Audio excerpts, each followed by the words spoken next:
They needed to perform a second surgery on me to remove the fluid surrounding my heart and lungs, which was making it difficult for me to breathe. They discovered that the fluid was infected with Staphylococcus aureus. Some patients regain consciousness and sensation earlier than others after anesthesia.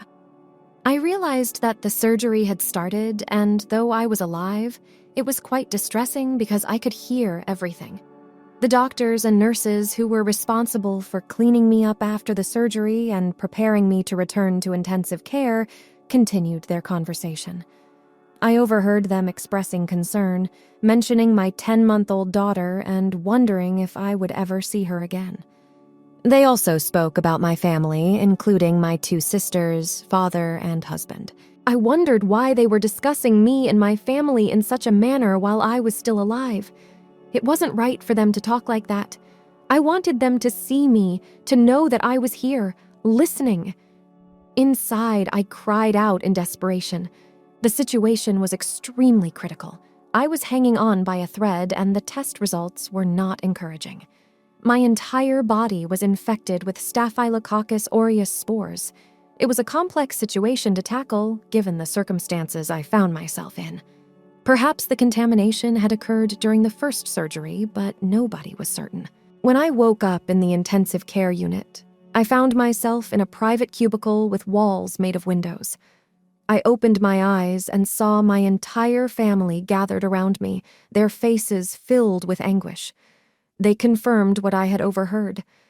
I was on the verge of death, but deep within my soul, my spirit remained strong. Unfortunately, there was no way for me to communicate this confidence and strength since I was intubated and on a ventilator. The only option I had was to make signals. The doctors asked me how I was feeling, and I responded by triumphantly raising my arms, much like Rocky the boxer. However, in that very moment, they tied my hands to the bed rail to prevent the risk of accidentally removing the respirator tubes.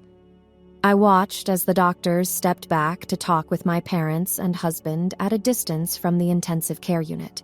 Most likely, Anna Cecilia is experiencing delirium, or more specifically, some brain damage, they said. We are reviewing which antibiotic we should use to treat the bacteria she has. But, doctor, what exactly does she have? What should we do now? My mother asked, concerned. It's a Staphylococcus aureus infection, and it's quite dangerous, the doctor replied. My parents found some relief, and my husband continued discussing the situation with the doctor. How serious is it, doctor? My husband inquired. It's very serious. I must be honest with you. I recommend getting all the necessary paperwork ready for her admission. Currently, she's registered as single with a single surname. If, unfortunately, she were to pass away, it would be challenging for you to retrieve her from the hospital by yourself. Pass away? My parents and husband exclaimed in shock. We have 2 options for treatment to eradicate the Staphylococcus aureus. Since we don't have definitive test results yet, we'll have to take the risk and start the medication. If we don't begin today, hoping that our assumption is correct, we may lose her within days. Devastated, my parents and husband returned home with heavy hearts. There was no comfortable space in the hospital where they could spend the night. Nowadays, there are comfortable chairs available for families to stay close to their critically ill loved ones. Meanwhile, in my cubicle, I tried to signal at different moments that the tube in my throat was causing a lot of pain. I managed to move my head slightly, but with my hands tied, the presence of breathing tubes, and the effects of anesthesia, I couldn't make myself understood. I insisted that a nurse give me a pen and notebook to write down what I wanted to say. Unfortunately, I could only manage to write, "My throat hurts." One of the 2 nurses who were always taking care of me touched my head and said, "It's natural to feel a little discomfort, but the tube needs to stay there." It was impossible. No one would listen to me, and the pain I was experiencing wasn't normal. I had been intubated before and hadn't felt any discomfort at all. It was frustrating trying to communicate that the tube wasn't properly fitted. Several hours later, in the early morning hours, an unforgettable and life-changing experience began. One nurse informed the other that she was going to meet her boyfriend at McDonald's on the hospital's first floor. Since everything seemed to be going well, the second nurse assured me that she wouldn't be gone for long and she was just going to get some water. The water station was just a few steps away from my cubicle. These actions seemed harmless and without consequences. However, despite my attempts to explain, the respiratory tube was indeed poorly fitted. With the buildup of phlegm, it became blocked, and the moment arrived when I couldn't breathe. The air couldn't reach my lungs, and I started to suffocate. Without anyone present to watch over me, my initial reaction was to attempt to remove the tubes so I could breathe. But with my arms tied, it was impossible, despite my desperate efforts. As time passed, my arms would become bruised and sore from the struggle. The bed seemed to shift entirely, and my body writhed in helplessness. Each passing second felt like an eternity. Suddenly, the alarm on the respirator began to sound, loudly and urgently. It was as if an ambulance had entered my cubicle. A flurry of doctors and nurses rushed in, shouting, "Respirator! Respirator!" They called for the specialist team, their voices filled with urgency and concern. I could hear everything, but I still couldn't breathe. While some nurses held my legs and tried to soothe me in the bed, the doctors removed the top part of the tube that was inserted into my throat to perform the necessary procedure. They introduced a small liquid into the tube protruding from my mouth and tried to suction out the phlegm. I continued to struggle, desperately yearning for the ability to breathe. The desperation for even a small breath and the rush of adrenaline made my body writhe so intensely that 4 people couldn't restrain me. All I wanted was to fill my lungs with air. Despite their attempts, they couldn't successfully free the tube, perhaps because it was poorly positioned. Then, dizziness set in, and I began to lose consciousness as my body started to surrender.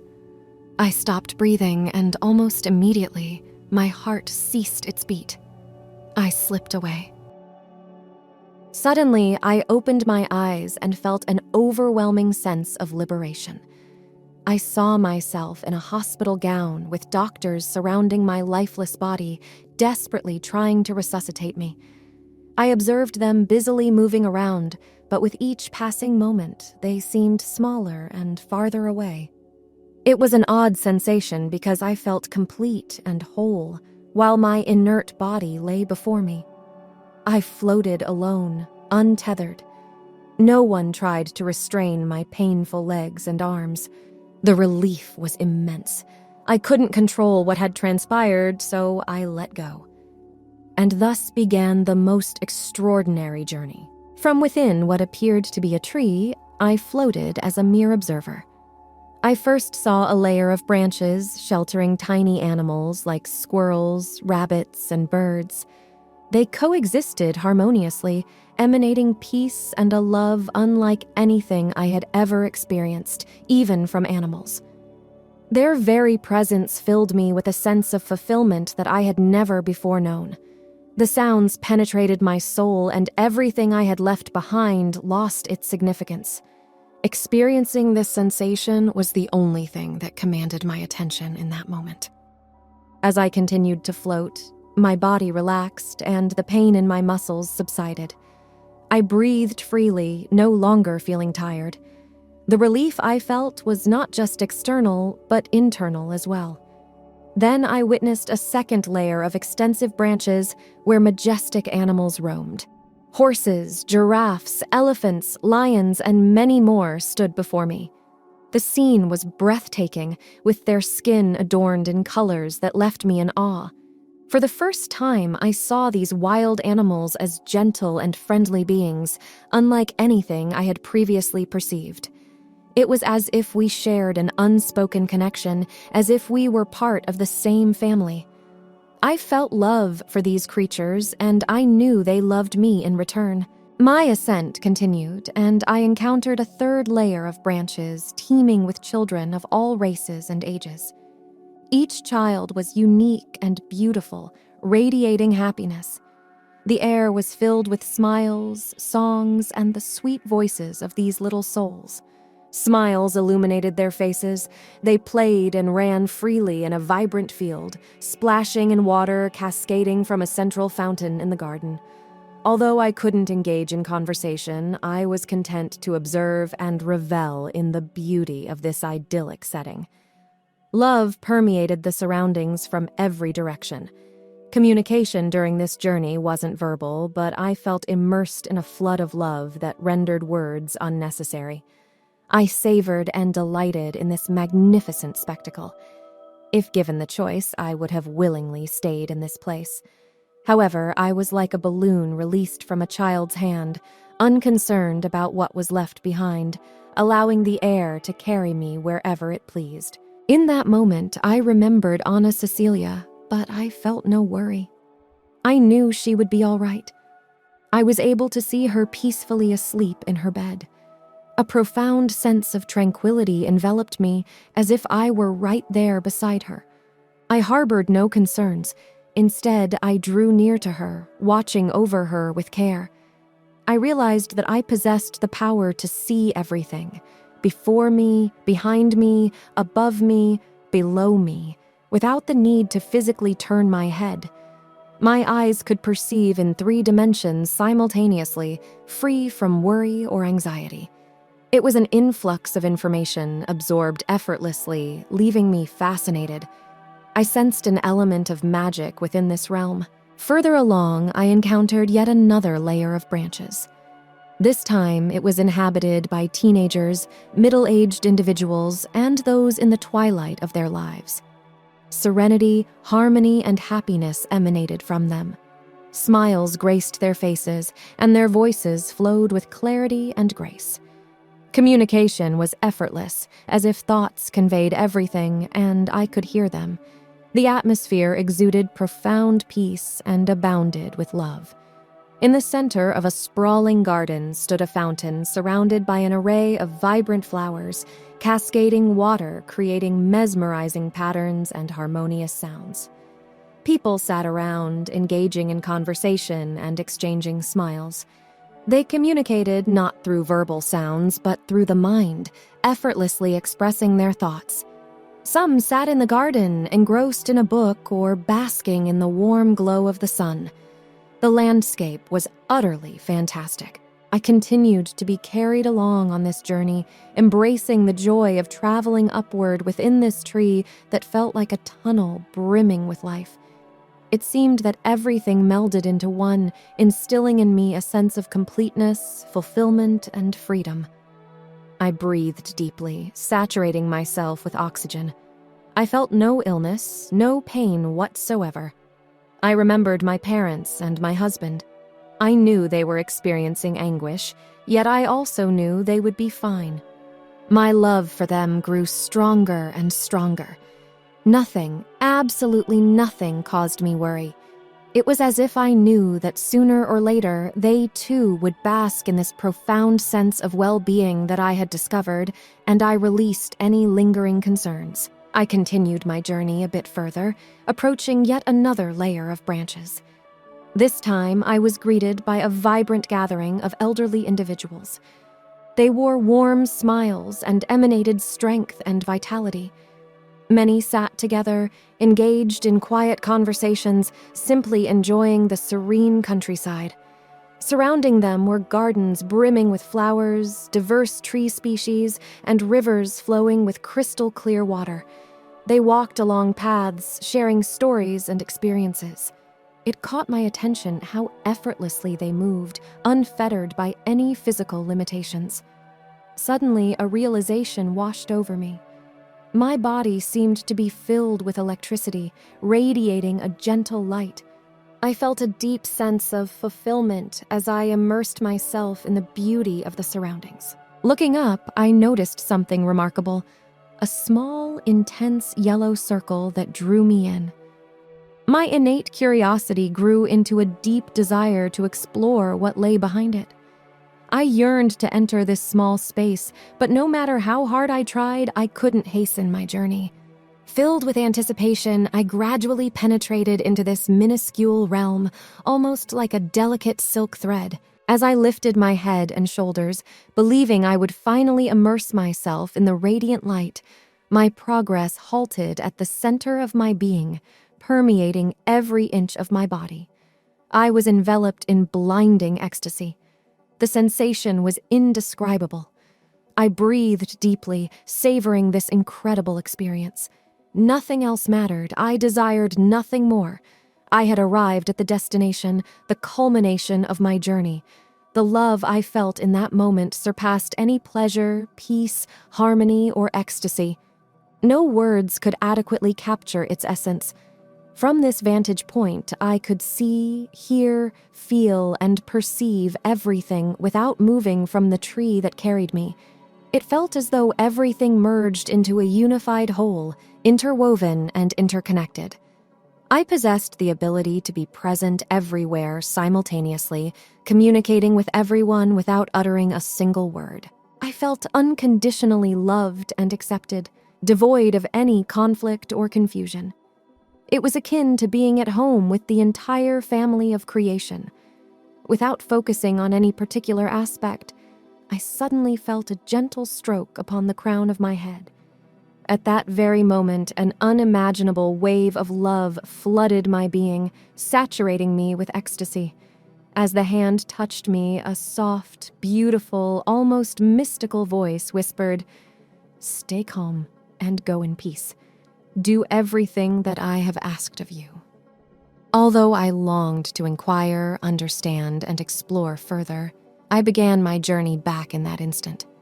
I returned, observing the layers of branches, but the pace was swift and I couldn't fully appreciate them. I yearned to savor the beauty once more, reluctant to leave behind that exquisite experience that had touched my soul so deeply. Why did I have to return when I had finally found respite? For what reason were they bringing me back? Why did they disrupt my peace? These questions consumed my thoughts incessantly. Once again, I saw myself in the hospital bed from a distance, surrounded by doctors who fought tirelessly to resuscitate me. In an instant, I was back in my body. My head spun and I was overwhelmed by pain, anguish, and anger. The dizziness prevented me from orienting myself in time and space. I opened my eyes and beheld numerous doctors working fervently to revive me. A searing heat in my chest lingered from the electric shock they had administered to restore my cardiac rhythm. At that moment, I heard the doctors shouting, "No, I don't want to return. Leave me in peace!" I screamed inwardly, though no one could hear me. I felt desperate. I didn't want to be here. I repeatedly questioned why they had awakened me, why they insisted on bringing me back to this realm of pain where breathing itself became a struggle. It felt as though hours had passed, yet it had only been a matter of minutes. My body had once again succumbed to cardiac arrest, fighting valiantly, but ultimately failing. The doctors seemed to lose control, their voices filled with urgency as they exclaimed, "She's back! She's with us again! Don't let her go! Keep trying!" I fought against the current, attempting to return to that momentary bliss. There was no reason to remain here where pain and suffering were omnipresent. I longed to be enveloped once more by that light, that love, and that fleeting instance. Yet my inner cries went unheard. It was incredible that no one paid heed to my thoughts. I couldn't even think of my daughter, my husband, my parents, or my family. All of it paled in importance after having tasted such profound peace and tranquility. I felt reassured that they would be well, and I let go of any worry. "Leave me in peace. I don't want to be here anymore. Let me go, please," I pleaded within myself. After an hour-long battle involving electric shocks and cardiopulmonary resuscitation, they managed to restore my heartbeat. I returned. I was once again in the hospital, surrounded by tubes, the sounds of medical equipment, and a team of doctors. Gradually, they stepped away, leaving only the vigilant presence of the 2 nurses assigned to watch over me, along with a cardiologist who remained by my side throughout the night. Initially, I felt bewildered and confused. It's impossible to undergo such an experience and hope to return with complete understanding. They attached various lines to me, and I realized I was filled with anger toward everyone, struggling to comprehend the unfolding events. Who had spoken those words to me? Why were they spoken? Was it a doctor or even Jesus himself guiding me on the path I must decipher? It all happened at once. I had witnessed an extraordinary scene, and now they had resuscitated me, desperately trying to save my life. Several hours passed before everything started to make sense in my mind. I began to understand and accept what had transpired. It seemed that I had been transported to another place, another dimension, or perhaps I had gained a new perspective on the world around me. Something extraordinary had occurred, and I yearned to comprehend it fully. I tried to express my thoughts through writing, grasping the pen they handed me on my left side since I had a catheter on my right. However, despite my attempts, the words wouldn't come to me. I longed for an explanation, to have someone provide answers, yet no one could offer any insight. Despite my disconcertment, I remained optimistic. I couldn't fathom where I had been, but I knew that I had been alive. It felt like a glimpse of the wondrous realm that awaits us after death. Everyone treated me as if I were dead, but I wished to convey that it was a state of profound vitality. I wanted them to stop treating me this way and inform them that, despite my appearance, I wasn't unwell and no longer felt any pain. I had an unshakable sense that I would survive, as if it had been communicated to me. However, I lacked the ability to voice these thoughts or convey the inner strength that sustained me, undeterred by the distressing news that would later come. After enduring many difficult days, I reached a breaking point and found solace in a deep, cathartic cry. It was during this poignant moment that another remarkable experience unfolded. Repositioning my head on the pillow, I gazed upward and embarked on one of the most beautiful experiences of my life. I began to pray, seeking peace from God. With my eyes fixed on the ceiling, I took slow, deep breaths, all while listening to the comforting presence of my sister, Marcella. I focused intently on my prayer, and then a tingling sensation swept over my entire body. In that instant, with my eyes wide open and a heightened sense of consciousness, I beheld two angels descending, one on my right side and the other on my left. These celestial beings radiated an ethereal light, and their garments flowed like delicate silk tunics. They appeared to float effortlessly, devoid of wings but with transparent bodies that gleamed with brilliance, showering me with pure love and a sense of fulfillment. They began to cleanse me, gently tending to my head, chest, arms, stomach, and legs. It felt as if my body gradually released the burden it carried. Relief washed over me, and I savored the awe-inspiring spectacle that unfolded before my eyes. I felt embraced by their profound love. Marcella watched in astonishment, struggling to comprehend what had just transpired as she witnessed me relaxing with each passing moment, observing my own body from one side to the other. Subsequently, I slipped into a deep slumber that lasted several hours. It was a restful reprieve, akin to the first true rest I had experienced in days. Remarkably, my breathing significantly improved. The act of crying had proven to be the most therapeutic respiratory exercise I could have engaged in. Through the strength of my emotions, I managed to achieve what seemed impossible for days. I allowed the air to enter my lungs, dislodging the stubborn phlegm. Sometimes, even in the darkest moments, there is a glimmer of light, providing meaning to our pain. This is what I refer to as growing through the pain. These two extraordinary experiences formed the essence of my 2-month hospital stay, forever etched in my memory.